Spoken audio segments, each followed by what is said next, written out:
والصلاة والسلام على سيد الأنبياء والمرسلين وعلى آله الطيبين الطاهرين وعلى أصحابه الراشدين الكاملين المهديين. أما بعد فقد قال الله تعالى تبارك وتعالى في القرآن المجيد والفرقان الحميد: لقد كان لكم في رسول الله أسوة حسنة. صدق الله مولانا العظيم. إن الله وملائكته يصلون على النبي يا أيها الذين آمنوا صلوا عليه وسلموا تسليما. درود پاک پڑھیے. الصلاة والسلام عليك يا سيدي يا رسول الله وعلى آلك وأصحابك يا سيدي يا حبيب الله. الصلاة والسلام عليك يا سيدي يا شفيع المذنبين وعلى آلك وأصحابك يا سيدي يا رحمة للعالمين. بعد الحمد والصلاة لائق عزت و احترام و تکریم معزز مکرم سامعین و حاضرین، السلام علیکم ورحمۃ اللہ وبرکاتہ. معزز سامعین، جس طرح میں نے پچھلے جمعۃ المبارک کو عرض کیا تھا کہ اللہ رب العالمین کے پیارے محبوب علیہ الصلاۃ والسلام کی سیرت مبارکہ، اس کے دو حصے ہیں. ایک حصہ میں نے پچھلے جمعے کو مختصراً عرض کیا تھا، اور دوسرا حصہ رسول علیہ الصلاۃ والسلام کے غزوات کا ہے. ہمارے پیارے نبی صلی اللہ علیہ وسلم کی قرآن پاک اگر آپ کھولیں نا تو قرآن پاک کے پہلے طرف تو اللہ کے نام ہوتے ہیں. قرآن پاک کا آخری حصہ کھولیں تو آخری جو صفحہ ہوتا ہے وہاں پر نبی پاک کے نام ہیں، اور اس میں رسول اللہ صلی اللہ علیہ وسلم کا نام مبارک ایک نام ہے حضور کا رسول الملاحم. رسول پاک کی بڑی صفتیں ہیں. ایک حضور کی صفت ہے جنگوں والے نبی.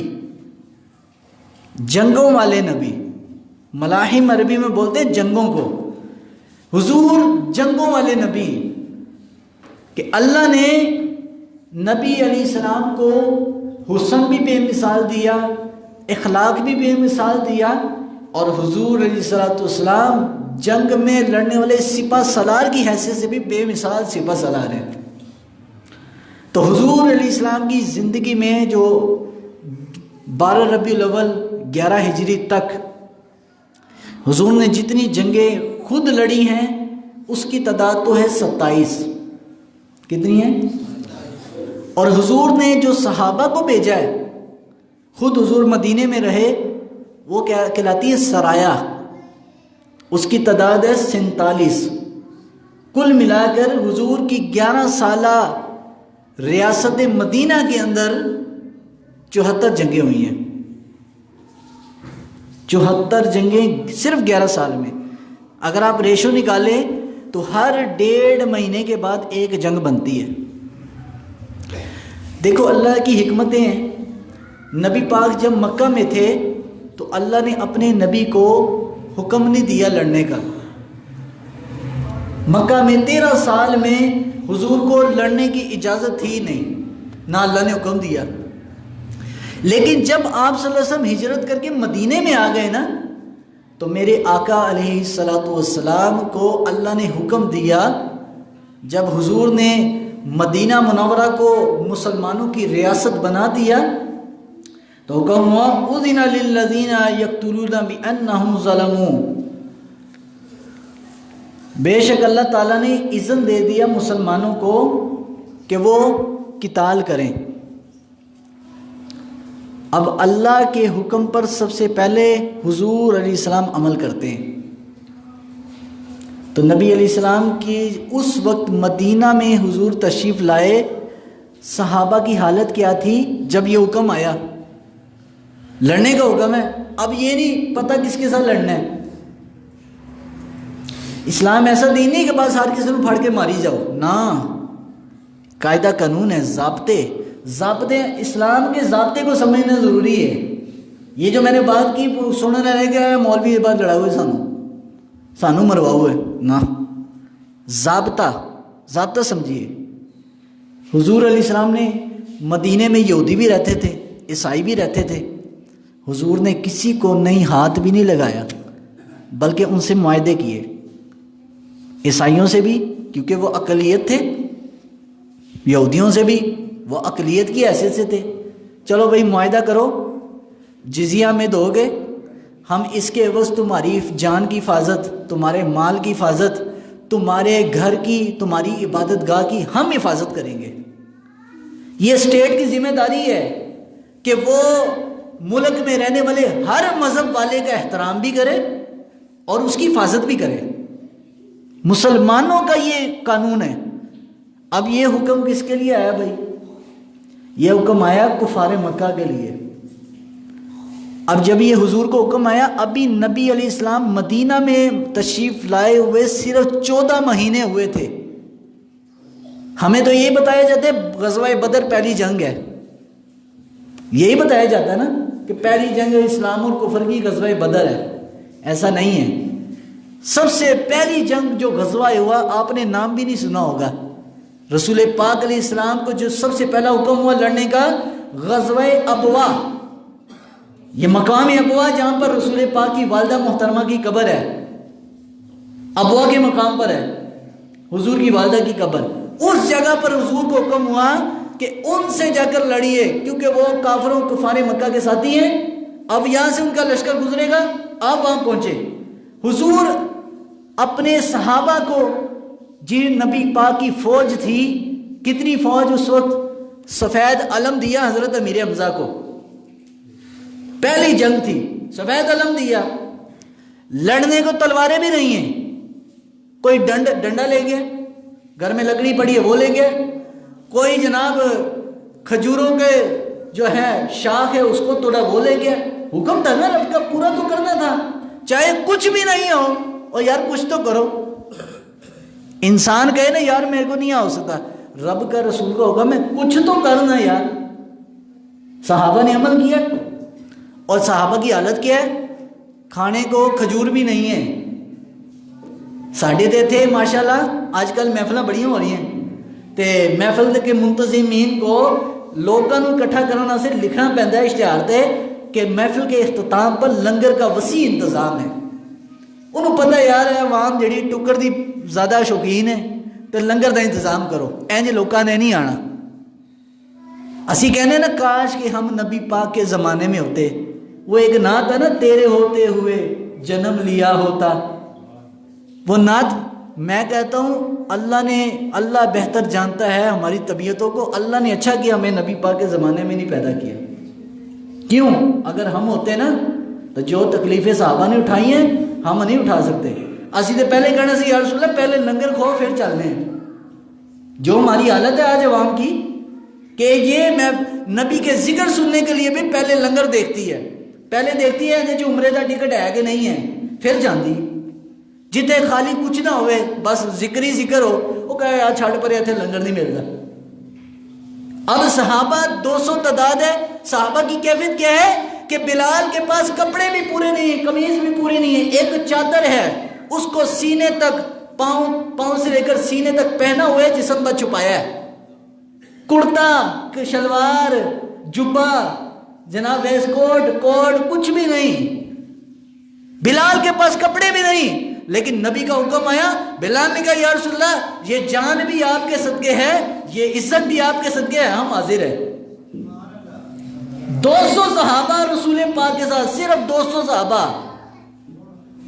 آج ساڑی عوام جدو بہے ہوئے نا اسلام تو تبصرہ کرن، وہ کہہ رہے یار پہلے مسلمانوں سانو پاکستان میں چاہتے معیشت سیٹ کرو، معیشت سیٹ کرو تو پھر سوچنا کشمیر آزاد کرن دا۔ ایسے بات ہے کہ نہیں ہے؟ اکثر یہی سوچتے ہیں وہ یار ہلے ساڑی معیشت سیٹ نہیں ہے، ہلے یہ گال نہ کرو۔ میں کہا ٹھیک ہے یار، اگر معیشت سیٹ کر کے لڑنے کی فلسفہ اپنایا جائے تو یہ فلسفہ میرے نبی کا نہیں ہے، میرے نبی تو اس حالت میں گئے لڑنے کے لیے۔ اب جب حضور گئے نا جنگ کے لیے، نبی علیہ السلام کے 200 صحابہ تھے، اور صحابہ کہ جب عام زندگی میں ہوتے تو صحابہ جیسا عاجز کوئی نہیں تھا، فقیر درویش، لیکن جب میدان جنگ ہوتا تو صحابہ جیسا مجاہد کوئی نہیں تھا، نبی پاک کے صحابہ جیسا مجاہد بندہ کوئی نہیں تھا۔ یہ رسول پاک کے صحابہ تھے نا جنہوں نے نگاہ مصطفیٰ سے فیض لیا ہے۔ آج کوئی بڑے سے بڑے پیر اور شیخ الحدیث اور بڑے سے بڑے ولی سے فیض لے لے تو ہم کہتے ہیں یار عمدہ فیض یافتہ ہے، عمدہ تربیت ہے۔ تو جس کو تربیت ہی میرے نبی نے دی ہو، 200 صحابہ گئے جب وہاں اس علاقہ قبیلہ بنی زمیرہ نام تھا اس کا سردار آیا کہ جی آپ لڑیں نا، ہم حاضر ہیں، ہم صلح کو تیار ہیں، آپ کو جو چاہیے ہم دیتے ہیں، آپ ہمارے ساتھ لڑے نا۔ میں نے کہا یہ ہوتی ہے جرأت و غیرت جو صحابہ کے اندر تھی کہ دیکھنے والا کہتا ہے یار اینا نہ اسی نہیں لڑ سکتے۔ آج کیا ہے، وہ کہتے ہیں آؤ لڑو، کشمیر پر مسلمانوں کا خون وہ تو ندیاں بہا دی ہیں، 117 دن ہو گئے کرفیو لگا، کیا حالت بنی ہوگی ان کی، پتہ نہیں مرے ہیں کہ زندہ ہے۔ اور ہم یہاں کہتے ہیں نہیں ہم امن چاہتے ہیں، ادھر سے جنگ کی بات، ادھر سے امن۔ میرے نبی کی یہ سنت نہیں ہے۔ اسلام خالی امن کا درس نہیں، امن کا درس عام زندگی میں ہے، لیکن جب ایسی بات ہو مسلمانوں کی ملت اور مسلمانوں کی جانوں کو خطرہ ہو تو تب پھر ایسی باتیں نہیں ہوتی، پھر غیرت کی بات ہوتی ہے۔ اب یہ پہلی جنگ تھی، سعد بن عبادہ کو رسول پاک نے مدینہ منورہ میں چھوڑا، غزوہ ابوا، پہلی جنگ صرف 200 صحابہ۔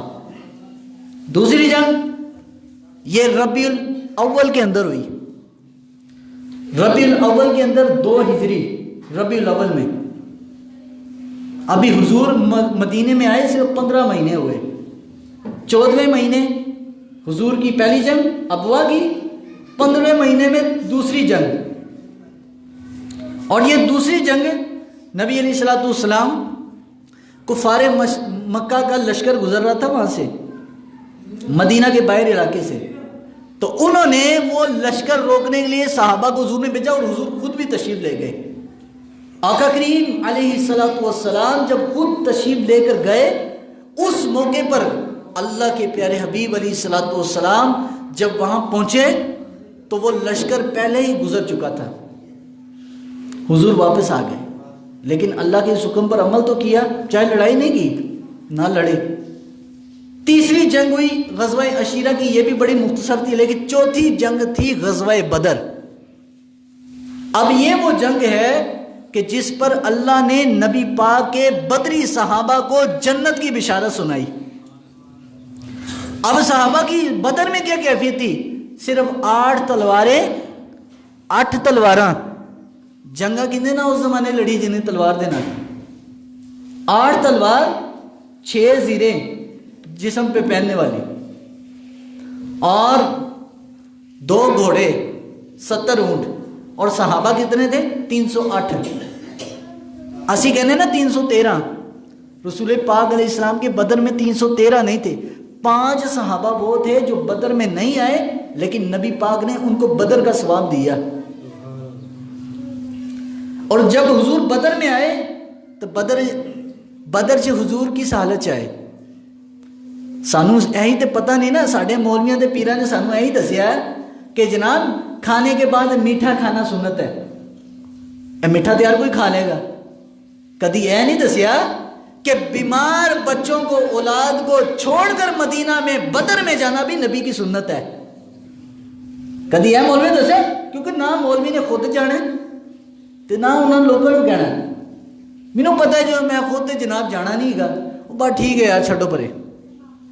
رسول پاک اپنی بیٹی ام کلثوم جو حضرت عثمان غنی کے نکاح میں تھی، ان کو مدینہ چھوڑ کر آئے بیمار حالت میں، اور صحابی بیان کرتے ہیں کہ بدر کی جنگ جب حضور اس کو چھوڑ کر آئے، عثمان غنی بھی چل پڑے بیمار بیوی کو چھوڑ کر۔ آج تو مینوں کی بہانا ہوتا ہے کہ کیا یار بیٹھ جاؤ ذرا 10 منٹ درس قرآن میں بیٹھ جاؤ، کوئی اللہ رسول کی بات سن، او یار میرا پتر بیمار ہے میں جا رہا ہوں ذرا ڈاکٹر کو، ایسے ہے کہ نہیں ہے؟ کبھی کہیں یار ذرا بیٹھ جاؤ 5 منٹ اللہ رسول کی گل، او یار نہیں میرا ذرا جناب کام میں گیا، گھر سے بوڑھی بیمار ہے میری۔ لیکن صحابہ نے نخرے نہیں کیے، نبی کی بیٹی صاحبزادی نبی پاک کی بی بی ام کلثوم بیمار ہے، عثمان غنی چھوڑ کر جا رہے. حضور نے فرمایا عثمان تم مدینہ میں میری بیٹی کی خدمت کر، بدر کا ثواب میں تجھے رب سے لے کر دوں گا. حضور تشریف لے گئے اور صحابہ بیان کرتے ہیں کہ رمضان المبارک کا مہینہ تھا، روزیاں دا مہینہ. اسی تے خیر 3 ٹائم کھا کے بھی نا 11 مہینے اسی 12ویں مہینے رمضان المبارک دے روزے نہیں رکھتے.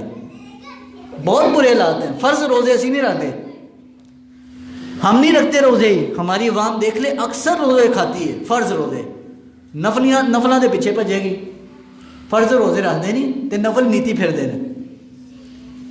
حضور علیہ السلام کے وہ صحابہ ایک کھجور آدھی آدھی کر کے 2 صحابہ اسی کھجور کو چوس کر افطاری سحری کرتے اور اسی کھجور کو چوس کر روزہ جو ہے نا افطاری کرتے. سحری بھی اس سے، افطاری بھی اس سے. حالانکہ کھجور مدینے کی اپنی پیداوار تھی. کسی علاقے کی اپنی پیداوار ہو نا تو اس کو کمی نہیں ہوتی.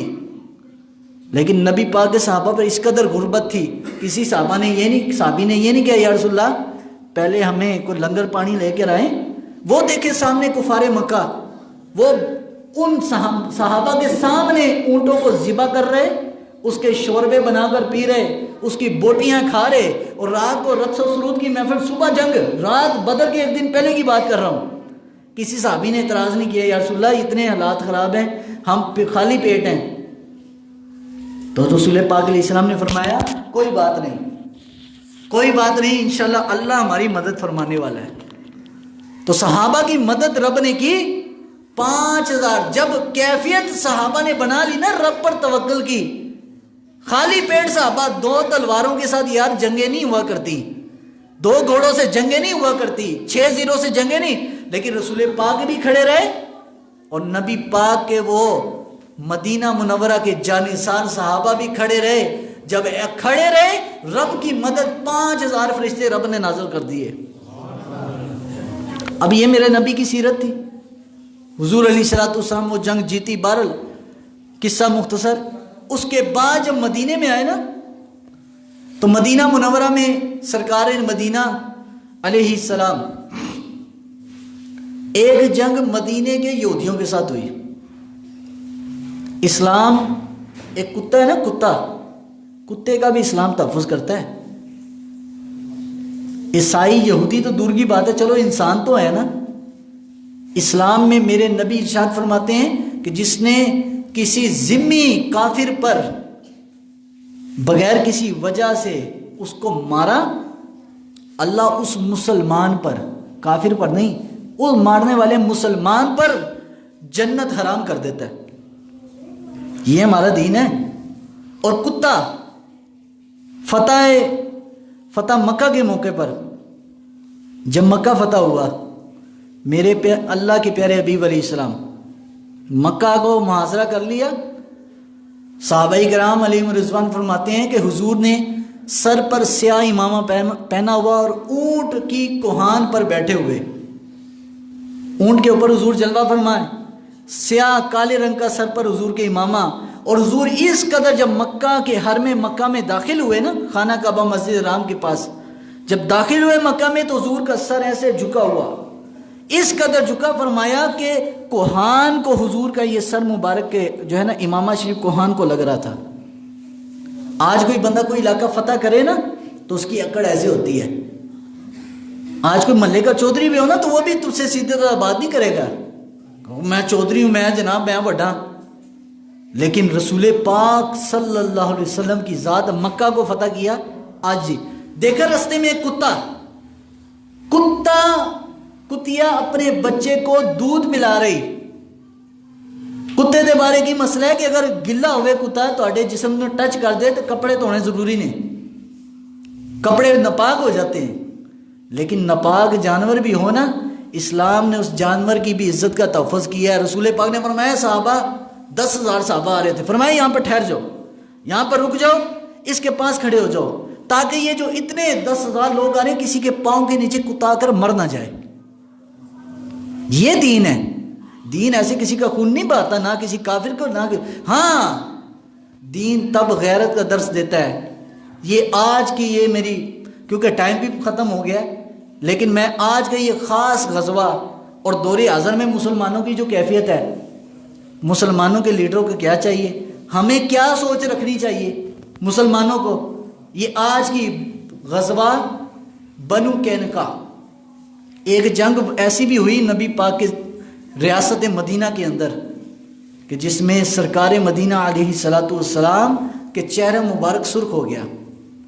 ہوا یوں کہ مدینہ منورہ کی ایک عورت صحابیہ مدینے کے بازار میں کچھ خرید رہی تھی، کچھ خرید رہی، تو یہودی اس دکان پہ کھڑے، اس دکان پر وہ چیزیں خریدی، تو اس نے مسلمان عورت کے چہرے پر جو نقاب تھا، پردہ تھا، چادر تھی، اس چادر کو کھینچا اور اس کا چہرہ دیکھ کر ہنسنے لگے، مذاق اڑانے لگے، ایک دوسرے کو کہنے لگے دیکھو یہ کیسی ہے کیسی ہے۔ ایک لڑکی تھی، اس کی اس عزت پر ہاتھ ڈالا یہودیوں نے، تو اللہ کے پیارے حبیب علیہ السلام کے صحابی ایک بھاگتا ہوا آیا، اپنی اس مسلمان بہن کی عزت کے تحفظ کے لیے، اپنی بہن نہیں تھی، مسلمان تھی، مسلمان ہونے کے ناطے رشتہ تھا، اس نے یہودی کو پکڑا، زد و کوب کیا، اور یہودیوں نے اس صحابی کو شہید کر دیا۔ ایک بچی کے سر پر سے دوپٹہ کھینچا، خبر گئی مدینہ منورہ سرکار مدینہ علیہ السلام کی بارگاہ میں، مدینے کے بازار سے جب حضور کے بارگاہ میں خبر گئی تو صحابی رسول فرماتے ہیں کہ میں نے دیکھا کہ وہ نبی جو ہر وقت مسکراتے ہوئے دیکھتے تھے، سرکار کے چہرے مبارک سرخ ہو گیا جلال سے، اور حضور نے فرمایا صحابہ اٹھو، اپنا لشکر تیار کرو۔ وہ جنہوں نے اس لڑکی پر ہاتھ ڈالا تھا وہ بھاگ کے مدینہ سے باہر، ان کا علاقہ تھا، وہاں پر جا کے انہوں نے پناہ لی، اپنا ایک ان کا قلعہ تھا۔ حضور نے فرمایا تیار کرو لشکر۔ ابھی مسلمان امیر بھی نہیں تھا، پہننے کو صحابہ کے پاس کپڑے بھی پورے نہیں تھے، لیکن نبی پاک نے 700 صحابہ کا لشکر تیار کیا، سب سے آگے حضور کھڑے ہوئے، فرمایا کہ ہم ان کو نہیں چھوڑیں گے، انہوں نے ہماری بچی کے اوپر ہاتھ ڈالا ہے۔ میں نے کہا ہائے، دور حاضر میں ریاست مدینہ کا نام لینے والوں، کبھی یہ بھی سوچا تھا کہ کشمیر میں جو بچیاں مر رہی ہیں کل کو تمہاری بچیوں پر بھی ہاتھ ڈلیں گے؟ آج تو وہ ہے نا، آج تو کہتے ہیں وہ نے ایسی مذاکرات نہ مسئلے حل کریں گے۔ میں کہا کبھی اپنی بچی پر ہاتھ ڈالے پھر ہم کہیں کہ اب مذاکرات سے مسئلہ حل کر۔ حضور نے مذاکرہ نہیں کیے، فرمایا ہم جائیں گے۔ یار نبی پاک کی تو اپنی بچی نہیں تھی، وہ حضور کی ریاست مدینہ کے اندر رہنے والی ایک لڑکی تھی، اس کی عزت پر یہودی نے ہاتھ ڈالا تو حضور نے برداشت نہیں کیا، حضور نے اپنی بیٹی سمجھتے ہوئے لشکر کو تیار کیا اور ان کے قلعے کا محاصرہ کیا۔ 15 دن صحابہ فرماتے ہیں ہم ان پر جناب پتھر سازی کرتے رہے، پتھر پھینکتے رہے ان پر، ان کا قلعہ بہت بڑا تھا۔ تو فرماتے ہیں 15ویں دن کے بعد وہ یہودی آئے، انہوں نے کہا جی ہم معافی چاہتے ہیں، آپ جو ہمیں سزا دینا چاہیں ہم حاضر ہیں۔ حضور نے فرمایا سزا یہ ہوگی کہ اب تم لوگوں کو مدینہ منورہ کے نواح میں رہنے کا اجازت نہیں ہے، تم لوگ یہاں سے نکلو۔ حضور نے ایک بچی کی وجہ سے پوری ریاست مدینہ کو داؤ پر لگا دیا، یہ نہیں سوچا کہ میرے پاس ابھی صرف یہی فوج ہے، یہی لوگ ہیں، یہی چند گنے چنے صحابہ ہیں جو ابھی مسلمان ہوئے ہیں، میں ان کو کیسے داؤ پر لگا دوں۔ یہودی اس وقت تعداد میں تھے مسلمانوں سے زیادہ، مسلمانوں سے زیادہ یہودیوں کی تعداد تھی، لیکن سرکار مدینہ علیہ السلام نے یہ نہیں کہا کہ یار ٹھیک ہے چھوڑو یار، ایک بچی کی تو بات ہے۔ حضور نے قیامت تک کے مسلمانوں کو بتا دیا کہ اگر مراکش کے ساحل سے لے کر انڈونیشیا تک کلمہ گو لڑکی ہو اور کسی کے بھی سر پر سے چادر اترے اور مسلمان لیڈر یہ کہے کہ ہم تو امن کی بات کرنے والے ہیں، تو صحابہ سے بڑھ کر امن والا کوئی نہیں تھا، ہمارے نبی سے بڑھ کر امن والا کوئی نہیں تھا۔ اللہ کے پیارے حبیب علیہ السلام نے نکل کر بتا دیا کہ اگر تم طاقت رکھتے ہوئے بھی مظلوم کے ساتھ نہیں دے سکتے تو پھر اللہ کی لعنت ہوتی ہے ایسے لوگوں پر ہے، اور فرشتوں کی بھی لعنت ہوتی ہے۔ اب ایسا ہے کہ نہیں ہے؟ افغانستان دیکھ رہے، شام دیکھے، کہاں پر مسلمان بچیوں کے ساتھ ظلم نہیں ہو رہا۔ اور ابھی یہ پچھلے دنوں قرآن پاک جلایا گیا، یار قرآن پاک کے ماننے والے موجود ہوں اور قرآن چل جائے، یہ تو بھلا اس لڑکے کا جو وضع قطع میں تو انگریزوں جیسا تھا، لیکن دل اس کا رسول پاک کی محبت میں تھا۔ اس نے یہ نہیں سوچا میرا ویزا کینسل ہو جائے گا، میں اتنی محنت مشقت سے اپنی ماں باپ کے پیسے لگا کر یہ ویزا لیا ہے، اس نے یہ نہیں سوچا، اس نے اپنی جان کا تحفظ دیکھا، اپنے ایمان کا تحفظ دیکھا کہ میں نے اپنی جان تو دینی ہے، کیا ہی اچھا ہو کہ اللہ رسول کے نام پر جان آئے، اللہ کے رسول کے نام پر مرے۔ تو یار یہ انگریز کیوں بار بار یہ کرتے ہیں کام؟ ان کو پتہ ہے مسلمان ایمان میں بڑے کمزور ہو چکے ہیں، کچھ نہیں کر سکتے۔ جنہوں نے قرآن پاک بھی کرے ایسے لیے رکھے ہے کہ چلو بھائی برکت ہوئے گی، پڑھنا کوئی نہیں، جنہوں نہیں پتا کہ قرآن پاک سے لکھیا کی ہے۔ انڈیا کا ایک ہے سوامی رام پرساد، ایک ہندو پنڈت ہے، اس نے نبی پاک کی ذات پر مکمل ایک کتاب لکھی ہے، حضور کی سیرت پر، اس نے حضور کی جنگوں کا بھی ذکر کیا ہے۔ تو اس سے کسی نے پوچھا یار تو مسلمان کیوں نہیں ہو جاتا، تو نے تو اتنی پیاری رسول پاک کی نعتیں لکھی ہیں، تو نے اتنی پیاری حضور کی سیرت پر باتیں لکھی ہیں، تو مسلمان کیوں نہیں ہو جاتا؟ اس نے کہا یار بات تو تمہاری ٹھیک ہے، کہا میں محبت حضور اللہ کے نبی سے ضرور کرتا ہوں، لیکن جب میں مسلمانوں کے کردار کو دیکھتا ہوں نا، میں کہتا ہوں میں پھر ہندو ہی ٹھیک ہوں۔ آج جڑے مسلمان ہیں قرآن پڑھے انہیں کہ اسلام تو صرف یہی کہ بس امن کا ہی درس دیتا ہے، حالانکہ قرآن پاک کھولیں، قرآن پاک کی آخری صفحہ کھولیں، اس میں نبی پاک کے نام ہیں، حضور کے نام ہیں، اور اس میں سرکار کا آخری نام لکھا ہوا ہے نبی رسول الملاحم، جنگوں والے نبی۔ انہوں نے رسول پاک کے غزوات ہی نکال دیے کتابوں سے۔ آج یہ نوجوانوں کو پتہ ہی نہیں ہے کہ حضور کبھی غزوات میں بھی گئے۔ یہ جب میں کبھی کئی مساجد میں درس قرآن دینے جاتا ہوں تو لوگوں کو بڑا جناب حیرانگی ہوتی ہے، کیا حضور بھی جنگ لڑتے تھے؟ میں نے کہا ہاں حضور جنگ لڑتے تھے، لیکن حضور مسلمانوں کے تحفظ کے لیے لڑتے تھے۔ آج کاش کے مسلمانوں کو امن کے ساتھ ساتھ رسول پاک کی سیرت کا بھی پتہ ہو، سیرت کا